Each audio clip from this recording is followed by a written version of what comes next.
আল্লাহ নবী সাল্লাল্লাহু আলাইহি ওয়াসাল্লাম বলছিলেন, এই দুনিয়াতে যা কিছু আছে, পুরা দুনিয়াতে, তার মধ্যে আমার তিনটা জিনিস পছন্দ। কয়টা ভাই? এক নাম্বার সালাহ, এক নাম্বার নামাজ।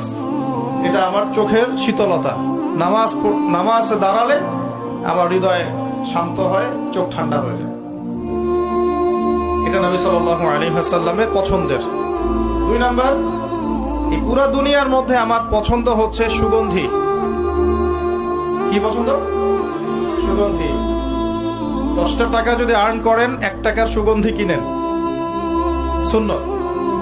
সুগন্ধি সাথে রাখতে হয়, ব্যবহার করতে হয়, মনটাও ভালো থাকবে। আর সুগন্ধি বেশি ইউজ করলে রোগ ব্যাধিও কম হয়। 3 নাম্বার হচ্ছে স্ত্রী। 3 নাম্বার কি?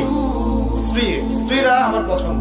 নবী সাল্লাল্লাহু আলাইহি ওয়াসাল্লামের এই 3টা জিনিস পৃথিবীতে পছন্দ।